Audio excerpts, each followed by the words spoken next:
Hey guys, welcome to the Wyshtech channel.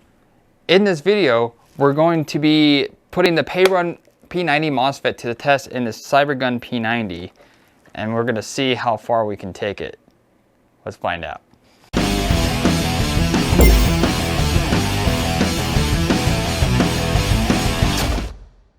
Alright, so a quick overview on what parts we're going to be putting in this CyberGun P90, starting with the Amperage P90 gearbox, J-cage bearings, and of course the Perun P90 MOSFET, a Matrix M150 spring, a Garter P90 enhanced tappet plate, Aztec Innovations piston. It's one of my favorite pistons to use in high stress builds. We'll be using a Crytek spring guide, SHS DSG gear, 18:1 SHS gear set, ASG Ultimate cylinder head, a Garter cylinder, a EPES 20.7mm nozzle, a Gate POM high-speed piston head, and the motors we're using today are Warhead. We're going to use 3 different motors and kind of step up in rounds per second, starting off with the 30K, 36K, and the 52K. All right, now we're going to tear into this P90 and get these parts installed and start chronoing. All right, before we get to testing, got the gearbox pretty much ready to go. A few things that I ended up having to change was the tappet plate. The tappet plate that I was originally going to use in this was a Garter version 6 tappet plate, and the problem with that Garter tappet plate is that due to the nature of how this leaf here was positioned on that tappet plate, the sector gear couldn't pull it back all the way. So I opted for the Matrix version 6 tappet plate in this build because it actually pulls the tappet plate all the way back where it's supposed to in order to let the BB into the chamber in the hop-up. With that being said, I'm going to slap this all together, get the Perun MOSFET put on this gearbox, and we're going to go ahead and put it in the CyberGun P90 and get the testing.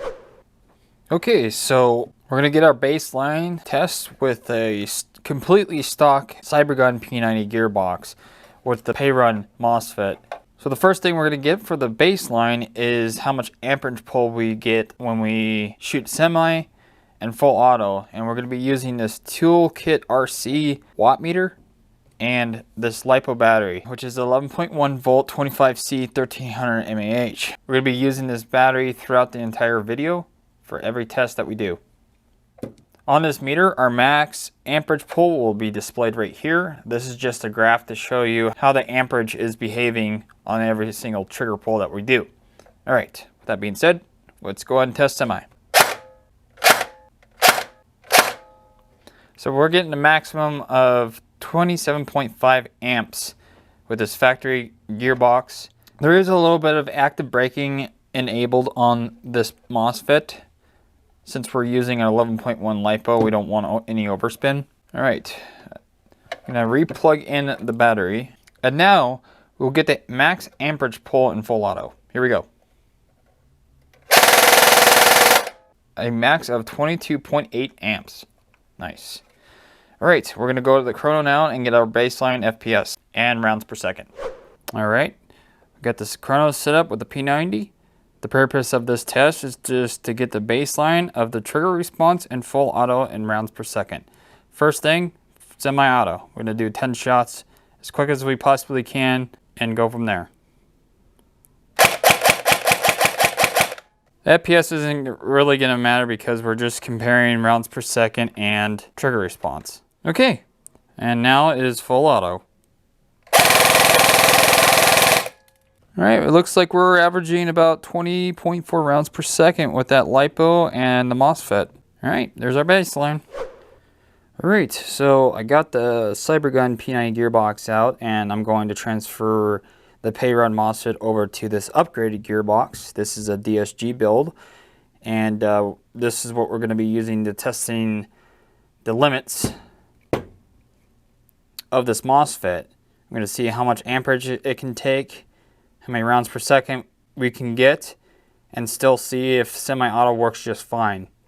So that being said, inside this upgraded gearbox, we are running an M150 spring, and of course a DSG 18:1 gear set, and we're starting off with a 30K black CNC Warhead brushless motor. And then the next motor we're going to go to is the 36K and then the 52K. Really push this gearbox and this MOSFET to its limits. Okay, got the gearbox swapped out. It has the DSG gearbox in now with the 30K brushless warhead motor, and we're gonna see what kind of amperage we get on semi-auto. Here we go.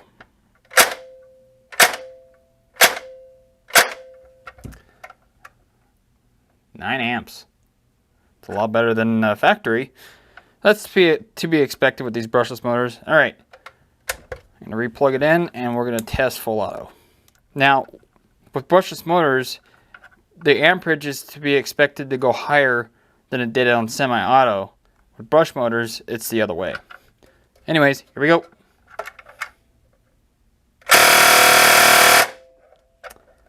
So we got 17.7 amps.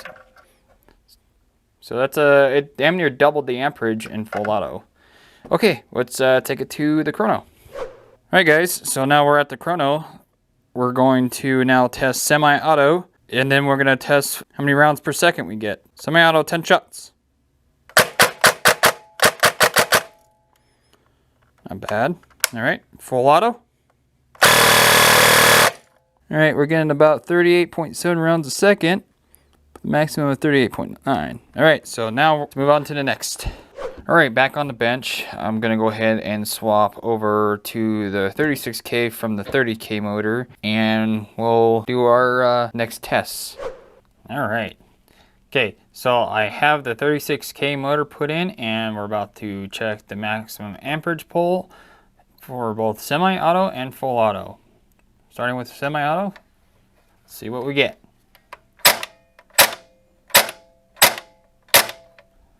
Now it had one little spike of 13.3 amps. The amperage is still pretty low for 6K more RPM out of the motor. So, oh, and by the way, guys, if you are interested in one of these batteries, the link will be down in the description below. Okay, now we'll just check full auto. Here we go. 25.1 amps on full auto. Expected to be a little higher in full auto, like I said before. Okay, now we'll get this guy into the chrono. Let's do it. Oh, real quick, I almost forgot. So I just wanted to let you guys know that I put a stronger spring inside the magazine to handle the much faster rate of fire. So hopefully we get a better and more consistent FPS results, because off camera I tried to get this P90 to shoot with that increased speed, and it misfed like crazy because the mag just could not keep up. So in here we have the Maple Leaf Gen 2 spring in here. It's a much higher tension spring that was in here, and it actually is able to keep up and give me a decent reading in the chrono. So sorry about the interruption, so we'll get to it. All right, now we're gonna chrono this bad boy. I'm gonna shoot it semi-auto for 10 shots and show that the pay run still functions just fine even with the DSG. Here we go.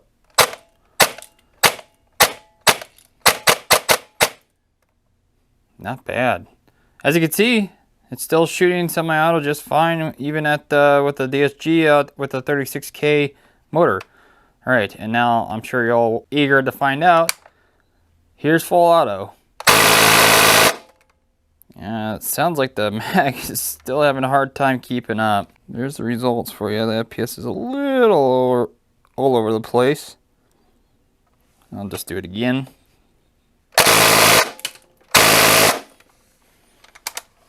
Hell yeah. Let's head to the bench. Okay, so I'm getting ready to put the 52K motor in this P90 gearbox. I have my doubts. Seeing that this thing is struggling and knowing how fast this motor truly goes just on the stock gearing setup, I think that something in the gearbox is going to fail, and I think the paint run's going to run just fine. And by the way, guys, if you're liking the video, share this video to your friends. It helps me out more than liking and subscribing to this channel. You can do that too. It's very easy. Just hit that like button, subscribe. But anyway, I'm going to go ahead and swap these motors out, and hopefully we can get through the chrono test, because I got a feeling that something's going to fail before we even get to the chrono. And I bet it's going to happen when I try full auto. But let's find out. Okay, so I got the 52K motor put in, and now we're going to check to see if this thing can still shoot semi-auto just fine.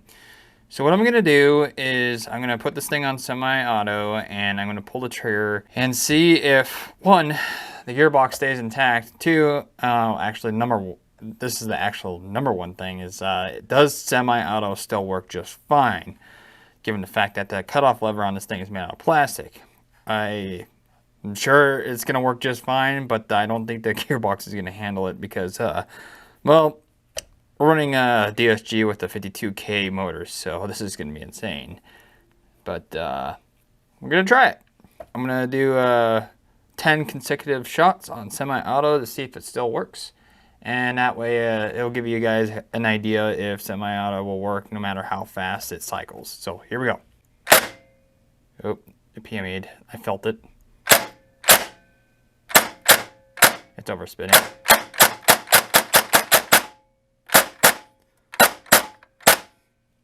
Yeah, it's overspinning. So yeah, but amperage is 28.5.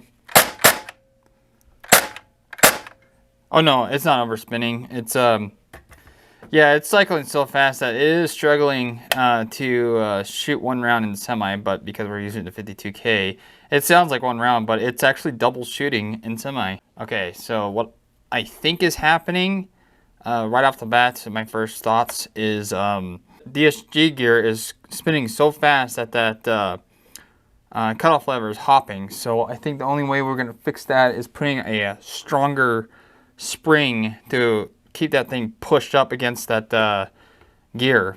I'm going to take this thing back apart and swap out the spring and try again.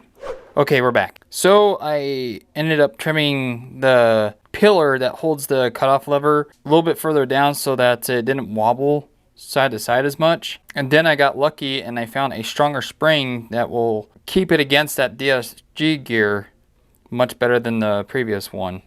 So we're gonna see if that was the issue with semi-auto. If it still does it, I'm gonna say it's overspin. And I can't increase active braking with this thing because I am using a brushless motor and I don't want to risk ruining the MOSFET or the motor itself. So here we go.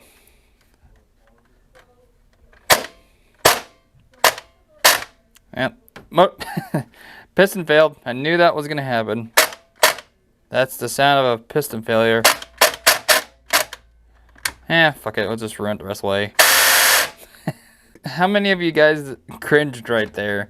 I guess we're not going to make it to the chrono. So just to recap on what happened, rest assured that you can still have a functional semi-auto with a DSG gear setup all the way up to 50 rounds a second. From there, it's going to take a bit more advanced teching there, but rest assured that semi-auto still works great with this Perun MOSFET. Amperages looked good, and my personal thoughts on this, I'm honestly sold on the MOSFET itself due to the fact that not only the semi-auto works just fine, even with the DSG, you can also program binary trigger and some other awesome features and whatnot. A little bit of step up above the AB++, but if you're on a budget, using the M trigger and an AB++ would be a good idea to go with. If you don't want to spend $100 somewhat getting the Perun MOSFET, you could still go with AB++. So links to those will be down in the description below. Wyshtech Airsoft is a partner with ShadowRegime M triggers. We have some Wyshtech Special Edition M triggers if you want to get some of those. It'll be right up on our website. And other than that, I hope you guys enjoyed this video. Thanks for watching and I really appreciate your time. And see you on the next one. Take it easy.